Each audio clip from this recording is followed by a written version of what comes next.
Selamat sore, apa kabar pemirsa TVR Parlemen dimanapun Anda berada, berjumpa lagi dalam program TVR 17 bersama saya Dedi Ramadan. Tepat pukul 17 waktu Indonesia Barat kami hadirkan kepada Anda sejumlah informasi paling baru dan menarik seputar kinerja dan kegiatan DPR RI yang telah disajikan oleh redaksi TVR Parlemen. Pemirsa TVR Parlemen, inilah TVR 17 selengkapnya.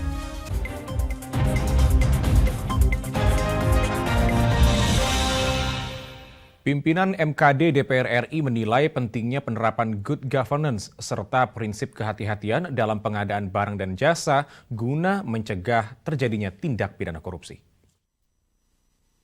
Inspektorat Utama Sekjen DPR RI dukung prinsip good governance dalam proses pengadaan barang dan jasa di lingkungan Sekretariat Jenderal DPR RI untuk cegah potensi permasalahan dalam pengadaan barang dan jasa.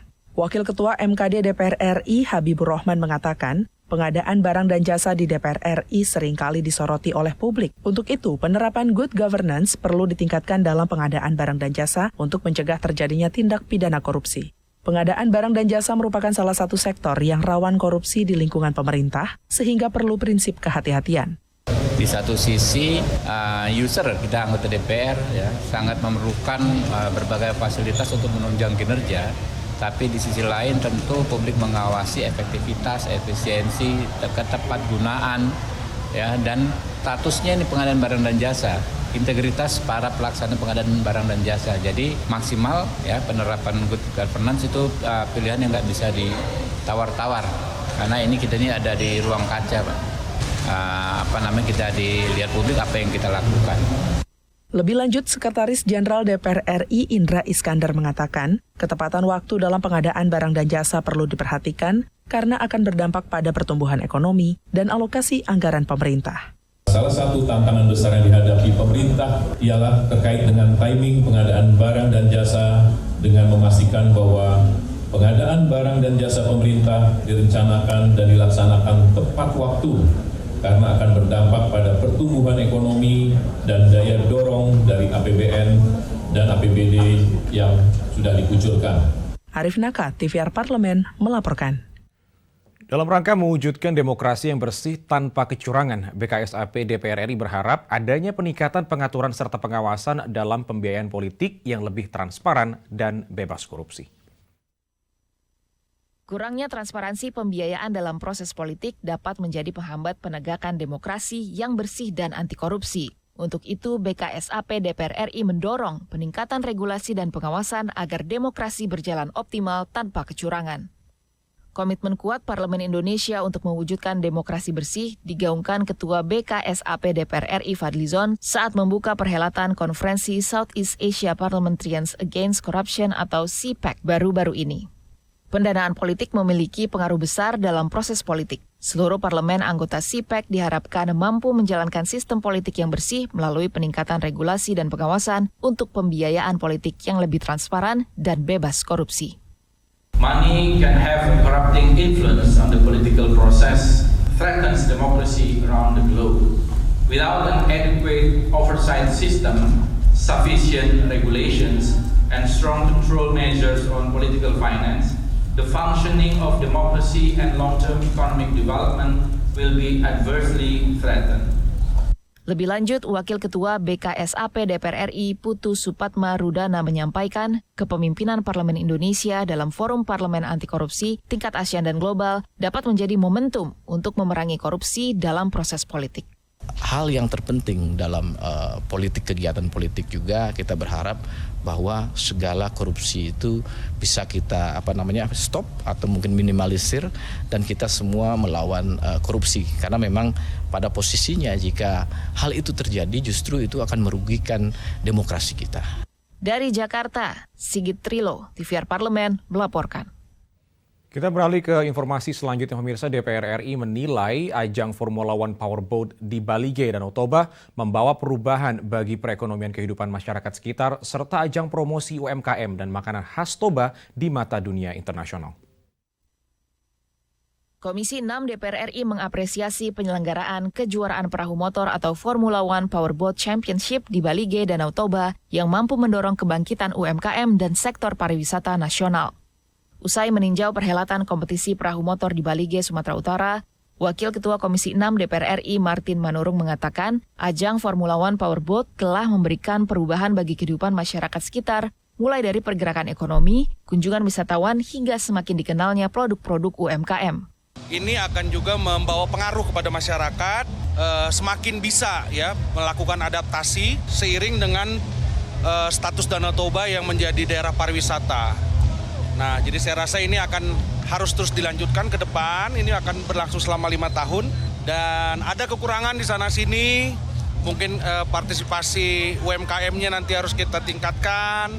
Sementara itu, anggota Komisi 6 DPR RI, Gede Sumarjaya Linggih menyampaikan pelaksanaan Formula One Powerboat menjadi pesta rakyat dengan antusias pengunjung yang tinggi, sehingga bisa dimanfaatkan sebagai ajang promosi UMKM dan makanan khas Toba kepada dunia internasional. Kita sangat bersyukur event internasional ini ada di Toba. Betul-betul rakyat menjadi pesta rakyat di daerah Toba ini. Entah berapa media yang menyiarkan kondisi yang ada di sini, ini kan menjadi suatu promosi yang gratis. Juga dampaknya bagi UKM kita di seluruh, terutamanya di seputaran Toba ini bermanfaat banyak karena kemudian nanti akan terserap barang-barang seninya, makanan khasnya. Dari Kabupaten Toba, Sumatera Utara, Abdul Ajib, TVR Parlemen, melaporkan. Pemirsa, menghadapi permasalahan transportasi, pemerintah dituntut sigap dan jelas menemukan solusi sehingga tidak terkesan abai karena menyangkut hajat hidup orang banyak. Bagaimana sebenarnya kondisi sistem transportasi Indonesia saat ini? Apakah semakin baik atau justru semakin memburuk? Informasinya akan kami hadirkan saat lagi. Untuk itu jangan kemana-mana, tetaplah bersama kami di TVR 17.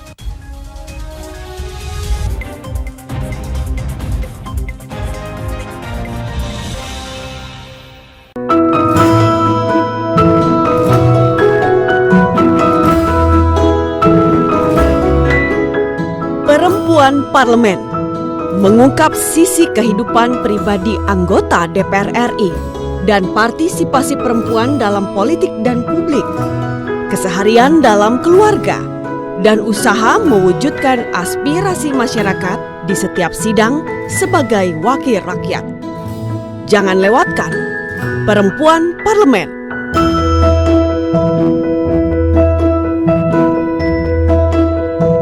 Hanya di TVR Parlemen.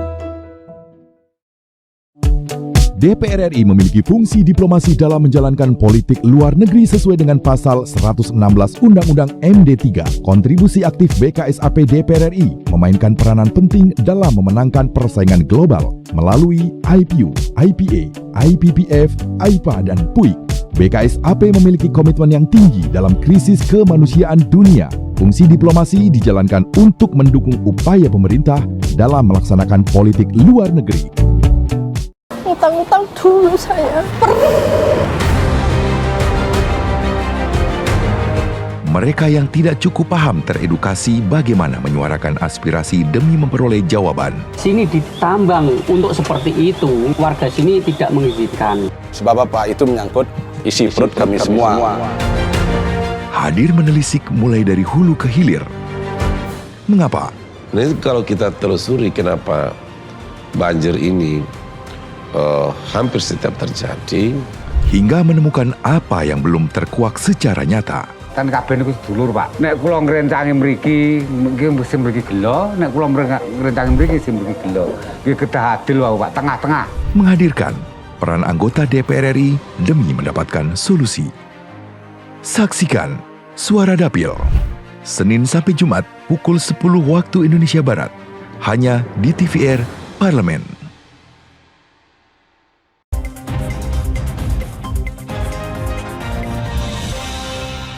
Anda kembali menyaksikan TVR 17 pemirsa. Secara umum, dalam 5 tahun belakangan, pemerintah telah membangun infrastruktur yang amat masif, termasuk dalam hal transportasi. Kemacetan yang terjadi di berbagai kota besar di Indonesia umumnya disebabkan oleh melesatnya jumlah kendaraan pribadi. Sifat konsumtif ini yang tinggi menyebabkan tingginya jumlah kendaraan bermotor. Berbagai kebijakan yang dikeluarkan pemerintah selalu gagal, bahkan kebijakan-kebijakan ini malah menambah kerugian bagi masyarakat. Untuk mengetahui informasi selengkapnya, mari kita simak laporan mendalam yang telah dihimpun oleh tim redaksi TVR Parlemen dalam segmen editorial Parlemen berikut ini.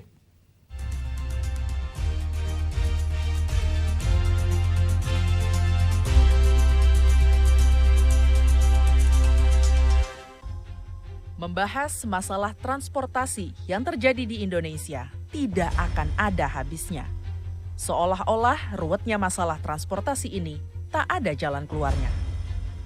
Bagaikan benang kusut yang sulit untuk diurai kembali, permasalahan transportasi mulai dari kemacetan, buruknya kondisi angkutan umum, serta ditambah tidak layaknya infrastruktur penunjang transportasi menjadi momok bagi pemerintah dalam menanggulangi permasalahan ini. Memang, mengurai dan menata transportasi di negara sebesar ini bukan perkara yang mudah, namun bukan pula suatu hal yang mustahil dilakukan.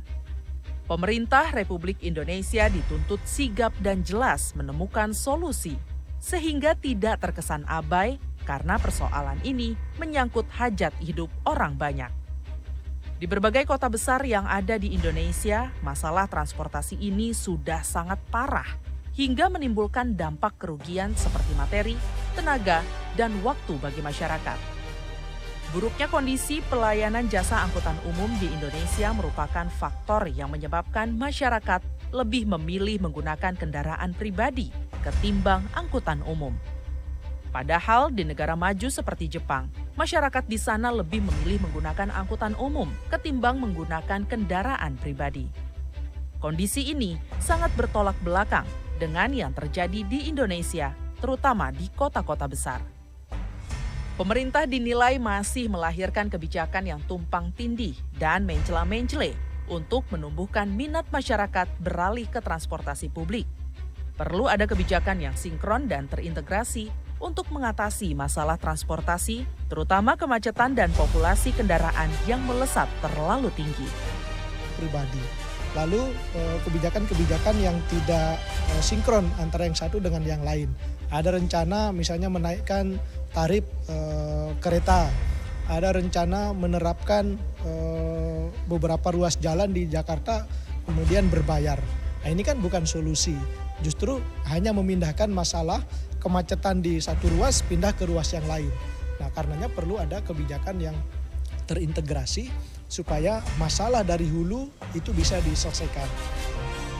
Selain itu, perlu ada regulasi khusus yang mengatur kepemilikan kendaraan pribadi agar masyarakat lebih tertib dan tidak asal membeli kendaraan hanya karena mampu, sehingga kemacetan di kota-kota besar dapat lebih tertangani.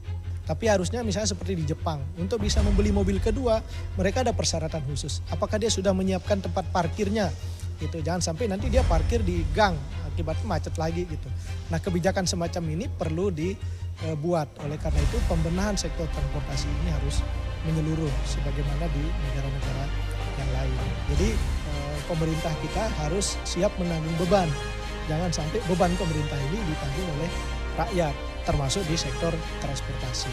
Rakyat sudah bayar pajak ya ketika membeli kendaraan, ya ada pajak balik nama, ada pajak bahan bakar. Nah, harapannya dari pembayaran pajak itu digunakan untuk membenahi fasilitas infrastruktur dan berbagai hal yang terkait dengan kelancaran transportasi. Tapi lagi-lagi kadang-kadang pemerintah membebani lagi di luar pajak, rakyat bayar lagi jalan-jalan itu. Lalu pajak kita dipakai untuk apa? Gitu. Agar kemudian tidak kayak di Jakarta lah. Harus ada aturan juga sebenarnya yang punya kendaraan itu bisa dibatasin. Atau kalau yang tidak punya garasi ya tidak boleh. Jadi persyaratan bagi yang punya kendaraan, boleh memiliki kendaraan harus punya garasi. Di Jakarta ini orang lebih gampang beli mobil ketimbang beli rumah. Orang banyak punya mobil tapi tidak punya rumah sehingga parkirnya di pinggir-pinggir jalan. Itu real terjadi ya. Makanya regulasinya harus ditata betul gitu kan. Untuk meningkatkan peminat transportasi umum, diperlukan upaya-upaya yang terpadu dan terencana. Pemerintah perlu memperbaiki fasilitas di terminal bus dan stasiun kereta, serta meningkatkan kualitas transportasi umum itu sendiri. Peningkatan pelayanan transportasi umum merupakan hal yang sangat penting bagi keberlangsungan dan kemajuan suatu kota atau negara. Meningkatkan pelayanan transportasi umum tidak hanya akan memberikan keuntungan bagi masyarakat, tetapi juga bagi pemerintah. Namun, segudang aturan terkait penyelenggaraan transportasi umum saja tidaklah cukup. Yang menjadi masalah di lapangan adalah sejauh mana pemerintah dan Pemda berpihak pada transportasi umum yang aman, murah, nyaman, dan berkeselamatan untuk mobilitas rakyat kebanyakan. Jika tidak dilakukan upaya serius dan terintegrasi, tentunya masyarakat tak akan pernah beranjak dari penggunaan kendaraan pribadi. Untuk itu, inilah saat yang tepat bagi pemerintah untuk mulai mengurai benang kusut yang sudah lama menyusut. Tim Liputan, TVR Parlemen melaporkan.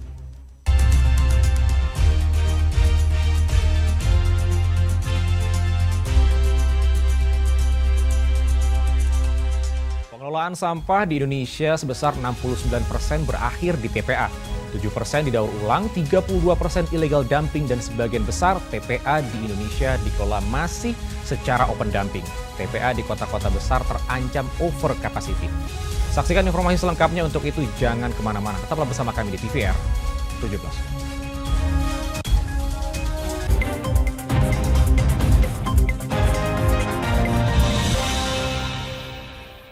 Utang-utang dulu saya. Mereka yang tidak cukup paham teredukasi bagaimana menyuarakan aspirasi demi memperoleh jawaban. Sini ditambang untuk seperti itu, warga sini tidak mengizinkan. Sebab apa? Itu menyangkut isi perut kami semua. Hadir menelisik mulai dari hulu ke hilir. Mengapa?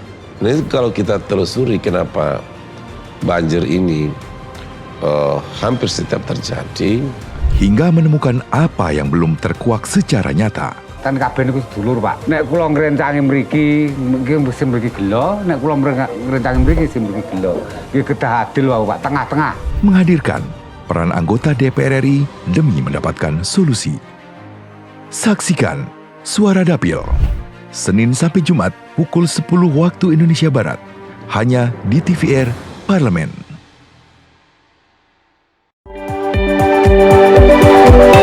Perempuan Parlemen mengungkap sisi kehidupan pribadi anggota DPR RI.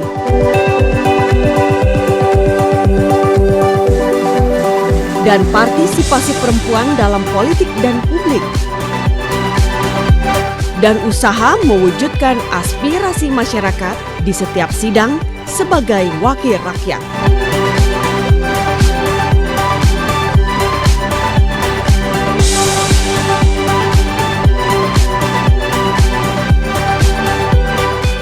Keseharian dalam keluarga.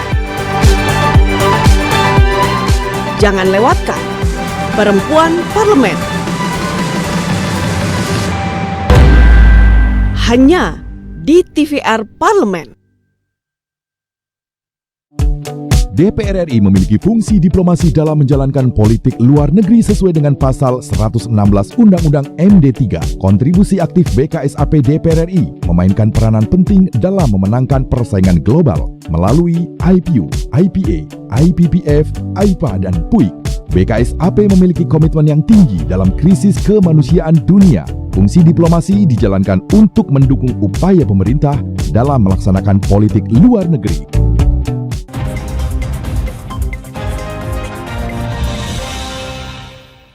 Terima kasih Anda masih bersama kami di TVR 17 pemirsa. Pengelolaan sampah masih menjadi masalah serius di Indonesia.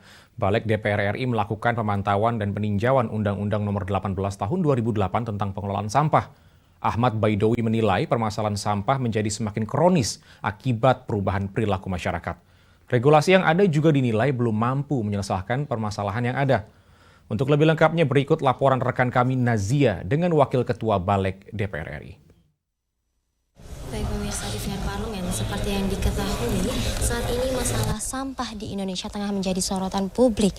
Dan oleh karena itu, Badan Legislasi DPR RI saat ini tengah membahas terkait dengan Undang-Undang Nomor 18 Tahun 2008 tentang pengelolaan sampah. Dan untuk mengetahui sebenarnya seperti apa permasalahan sampah di Indonesia saat ini, saya akan berbincang langsung dengan Wakil Ketua dari Badan Legislasi DPR RI, yaitu Bapak Ahmad Baidowi.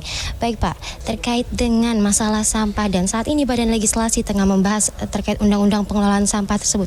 Sebenarnya apa urgensi dari pembahasan undang-undang ini, Pak?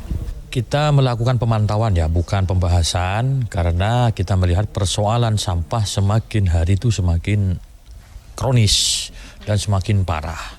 Terlebih dengan pola perilaku masyarakat yang berubah. Kalau dulu misalkan contoh kesehariannya dalam berbelanja misalkan itu menggunakan sampah-sampah yang mudah didaur ulang ataupun sampah-sampah yang mudah rusak dan seperti misalkan daun-daunan itu kan bisa menjadi kompos. Tetapi hari ini perilaku masyarakat itu sangat berubah. Misalkan Anda beli tempe, kalau dulu bungkus tempe itu pakai daun, sekarang udah pakai plastik. Otomatis sampahnya itu kan berbeda. Kalau si daun itu pasti nanti bisa dengan tanah, melebur dengan tanah, tapi kalau plastik tidak bisa. Itu hal yang kecil. Sementara kalau lihat dengan hal yang besar, dengan perilaku masyarakat hari ini dengan kehidupan digital, dengan belanja online, semakin sampah makin gak terkendali. Siapa yang sumbernya itu kan gak terdeteksi. Nah, undang-undang ini perlu kami lakukan pemantauan apakah masih sesuai dengan perkembangan zaman atau seperti apa. Karena memang faktanya hari ini persoalan sampah itu sudah sangat kronis sekali. Contoh hari ini misalkan kita lihat Bali sebagai salah satu destinasi internasional di Indonesia, persoalan yang utama adalah persoalan sampah, kebersihan. Kalau Anda misalkan sempat jalan-jalan ke Pantai Kuta, sepanjang Pantai Kuta sampai Canggu, itu sudah berbeda dengan 10 tahun yang lalu. Tumpukan sampah sudah bergunung-gunung, bahkan di pinggiran itu banyak yang gak keangkut. Nah, ini problemnya apa? Sementara berdasarkan hasil pemantauan kita, memang regulasi yang ada itu belum mampu menyelesaikan persoalan sampah. Belum lagi kewenangan dari siapa pihak pemerintah yang berwenang dalam pengelolaan sampah ini, karena ada 2 kementerian. Terkait dengan isu lingkungannya adalah ke KLHK. Terkait penyediaan infrastrukturnya adalah Kementerian PUPR. Termasuk juga di bawah. Ini kan satu sama lain saling sandra. Ketika PUPR-nya tidak membangun sarana pembuangan sampah, maka itu akan menjadi persoalan. Ketika itu tidak terselesaikan, lingkungan hidup yang kena protes dari masyarakat. Kita tidak ingin membiarkan hal itu berlarut-larut. Kita harus memikirkan generasi setelah kita pada puluhan tahun ataupun bahkan ratusan tahun yang akan datang, anak cucu kita itu tidak mengalami hal yang sama seperti hari ini. Karena populasi masyarakat terus bertambah, produksi sampah pastinya terus bertambah. Di banyak daerah, pengelolaan sampah itu masih menggunakan open dumping, masih sering mencemari lingkungan. Belum lagi persoalan-persoalan teknis lainnya, persoalan sengketa lahan dan semacamnya, blokade dari warga. Dulu pernah di DKI Jakarta ketika warga dari Bantar Gebang protes, sempat tumpukan sampah tidak terkendali. Kondisi sampah di Bantar Gebang dikatakan sudah setara dengan gedung 16 lantai ini. Seperti apa Bapak melihat kondisi ini nih Pak? Ya memang harus ada penyelesaian dari hulu sampai hilir. Tidak semua sampah itu harus dibawa ke TPA. Itu harus ada pemikiran dari masyarakat, pemahaman dari warga. Ini tugas dari pemerintah, memberikan pemahaman kepada masyarakat untuk mengkanalisasi sumber-sumber sampah sejak dini. Misalkan sampah yang bisa didaur ulang, pisahkan dengan sampah yang memilah dan memilih itu dari hulu. Kalau semua sampah dibawa ke TPA, saya yakin di Bantar Gebang itu bukan hanya setara 16 lantai, bisa jadi gunung baru di situ. Jadi bisa jadi menyerupai Gunung Salak di Kabupaten Bogor kalau tidak dilakukan pemilahan sejak awal gitu. Oleh karena itu seperti yang Bapak katakan, nantinya ke depan DPR RI akan melakukan apa tindakan yang dilakukan terkait dengan masalah sampah ini? Badan legislasi ini menyoroti dari aspek regulasi. Salah satu rekomendasi yang kita diskusikan tadi adalah bagaimana dengan nasib undang-undang ini, Undang-Undang 18 tahun 2008 tentang pengelolaan sampah. Apakah masih relevan atau tidak? Kalau tidak relevan, undang-undang ini sudah saatnya direvisi menyesuaikan dengan konteks zaman.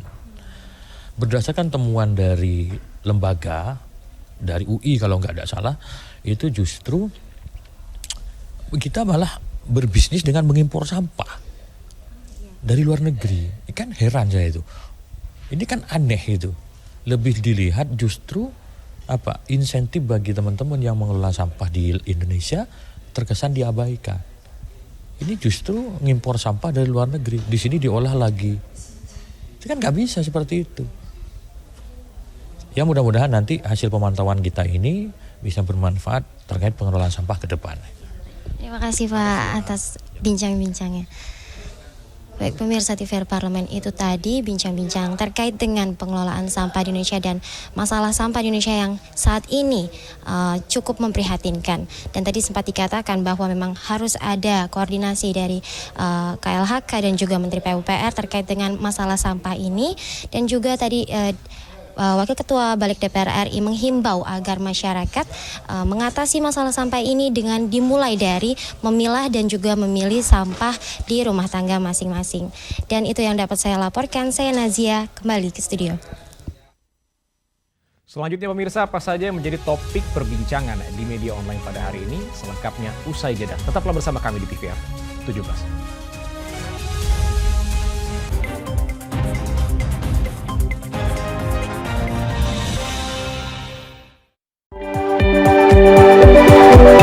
Perempuan Parlemen mengungkap sisi kehidupan pribadi anggota DPR RI.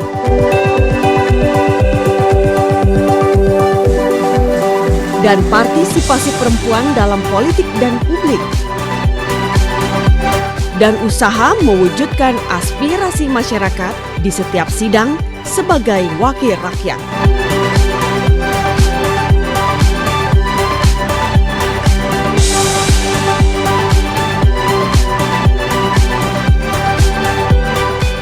Keseharian dalam keluarga. Jangan lewatkan Perempuan Parlemen. Hanya di TVR Parlemen. Utang-utang dulu saya, perih. Mereka yang tidak cukup paham teredukasi bagaimana menyuarakan aspirasi demi memperoleh jawaban. Sini ditambang untuk seperti itu, warga sini tidak mengizinkan. Sebab apa? Itu menyangkut isi perut kami semua. Hadir menelisik mulai dari hulu ke hilir. Mengapa? Nah, kalau kita telusuri kenapa banjir ini hampir setiap terjadi. Hingga menemukan apa yang belum terkuak secara nyata. Kan kabeh niku sedulur, Pak. Nek kula ngrencangi mriki, mesti mriki gelo, nek kula ngrencangi mriki sing mriki gelo. Nggih kedah adil wae, Pak, tengah-tengah. Menghadirkan peran anggota DPR RI demi mendapatkan solusi.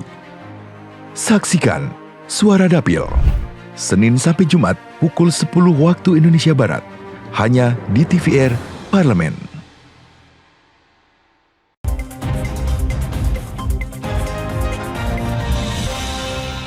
Anda kembali menyaksikan TVR 17. Pemirsa TVR Parlemen, kali ini kita masuk ke segmen media nasional. Mari kita simak isu apa saja yang menjadi sorotan media serta tanggapan dari sejumlah anggota Dewan bersama rekan kami, Subki Abdul.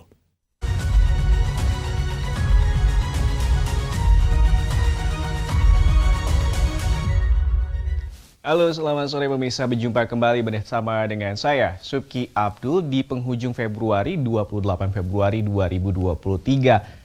Yang pertama ini kita akan membahas headline media online yang terbit pada sore hari ini dan juga ditanggapi oleh sejumlah anggota DPR. Yang pertama, DPR RI siap untuk segera menindaklanjuti pembahasan rancangan Undang-Undang Perlindungan Pekerja Rumah Tangga atau RUU PPRT. Dan rancangan Undang-Undang PPRT terlebih dulu akan dibahas dalam agenda rapat pimpinan dan juga badan musyawarah usai masa reses pada 13 Maret mendatang.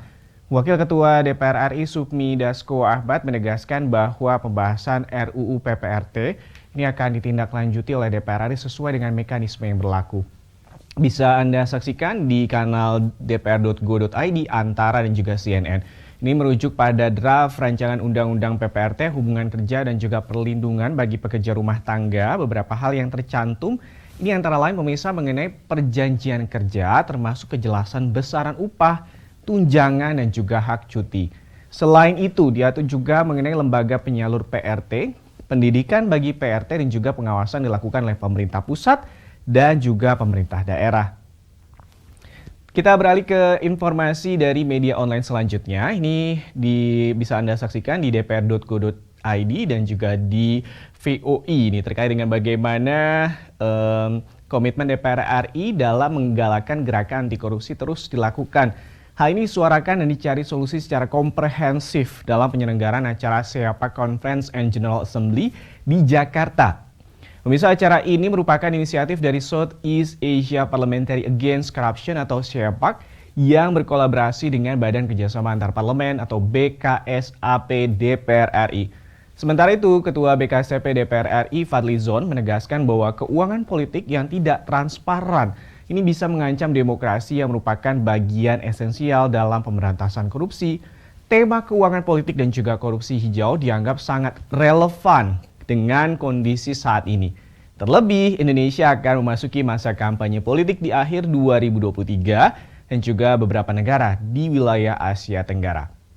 Nah, terkait dengan hal tersebut, Fadlizon mengharapkan melalui pertemuan internasional ini dapat menghasilkan diskusi-diskusi yang bermanfaat dan juga pengembangan peraturan dan mekanisme untuk memperkuat sistem legislasi anti korupsi.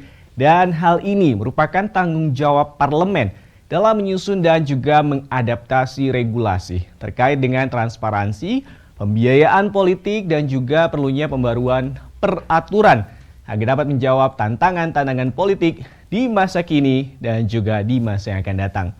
Pemirsa, itu tadi headline media online pada sore hari ini. Yang pertama, DPR siap bahas tindak lanjut RUU PPRT, serta keuangan politik yang tidak transparan mengancam demokrasi. Kita kembali ke rekan Dadi Ramadan.